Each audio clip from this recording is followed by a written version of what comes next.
Hello, Assalamualaikum, and how are you?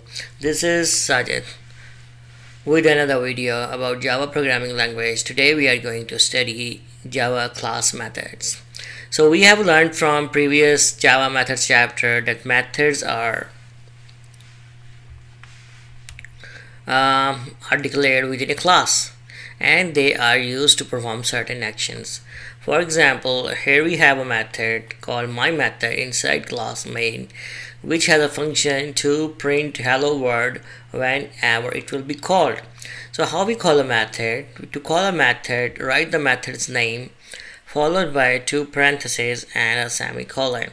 So for example, here we are calling this method with my method two parentheses and semicolon. So this method will be called. Okay, so let's have a look at it with the help of a code. So hello world. Okay, before if I put some four dots and we run the code again.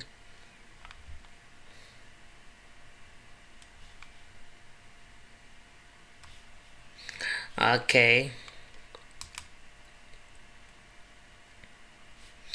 so we have the result hello world here. So what happens? Public static void main. In the main method we are calling the other method called my method, right? So okay, this example is clear to you. Next we move to next part of the chapter. What are static versus non-static methods? You will often see Java programs that have either static or public attributes and methods. In the example above, we created a static method, right? Which means that it can be accessed without creating an object of the class, unlike public, which can only be accessed by objects. So we clear this concept with the help of this code. As you can see, we have a class called main. Inside it we have a static method, this one, static method, my static method, system.out.println. It prints a line. Static methods can be called without creating objects. And then we have another method which starts with public void my public method. Yeah, its name is my public method, but it starts with public keyword. So system.out.println public methods must be called by creating objects, right? So it will print whenever we call this method, this prints this statement. Okay, my friends, now we have this main method. Inside it, first of all, the static method, we are calling it directly without creating object of this class. Yeah, we just call the method my static method. This would come up. Okay, right. So if we call public method without creating object, this will give an error. We will see it shortly. Then we have now we are defining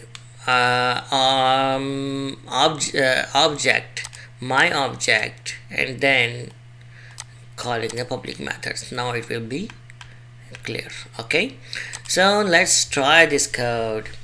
Okay guys, so here we have, for example, if I call, okay, so let's run this code.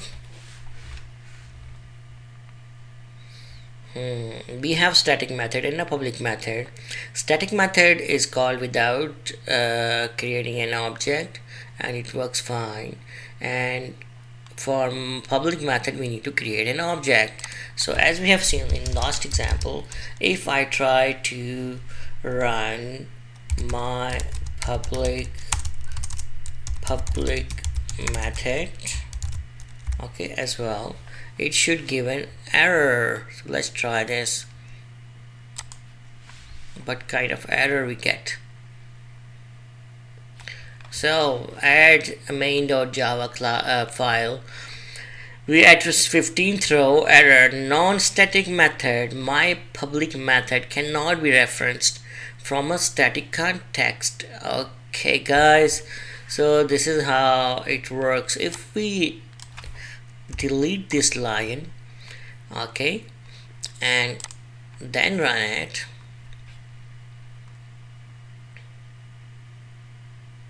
now it's fine.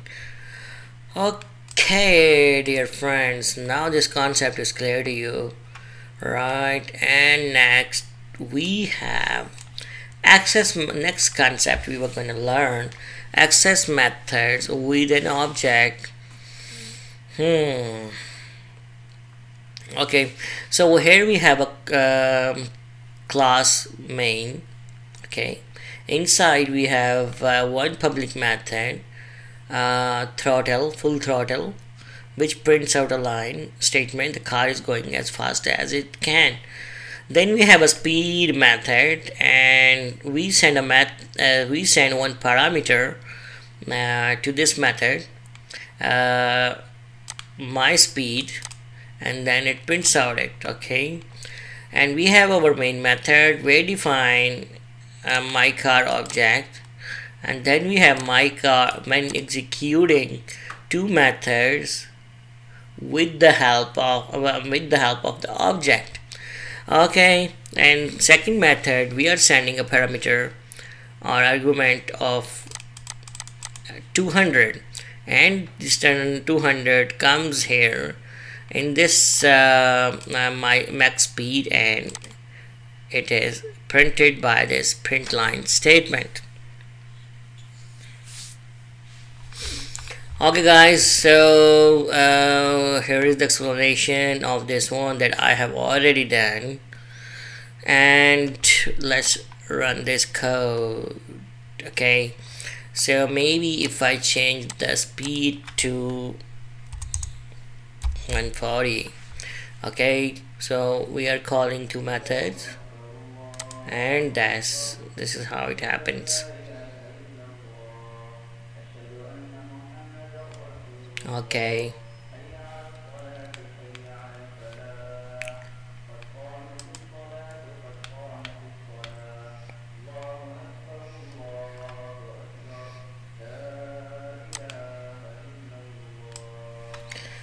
so gents, here we have another important concept. We already know this.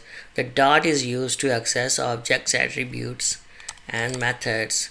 To call a method in Java, write the method name followed by set of parentheses followed by a semicolon. So don't forget these concepts. So one was class, one is object.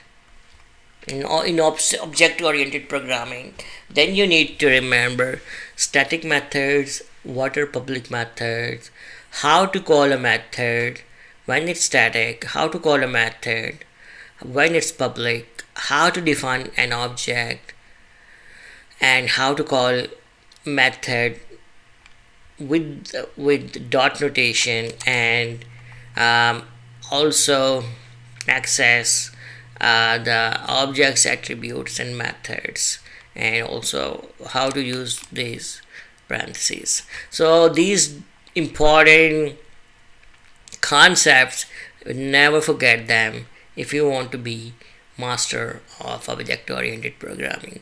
And by the way, interesting thing is these concepts are almost similar in other programming languages as well.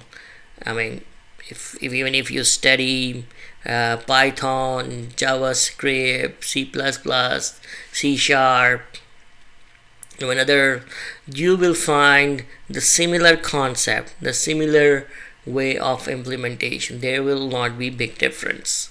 So Java is is a popular language and very important language which is extensively used.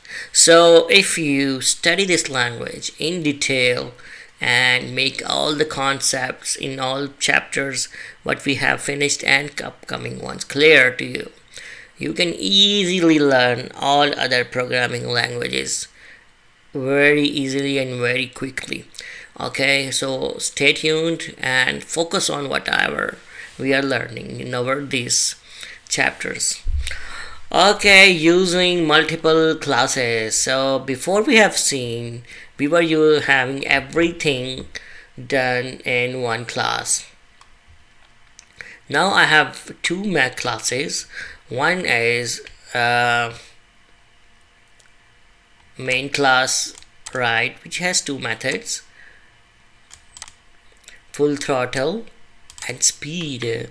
And second one I have is second file where I am creating an object of the other class, and then executing the methods. Okay, so let's look at the file. This is our main.java file where we have full throttle and speed methods, and second one where we are executing where we are creating object and then calling the methods.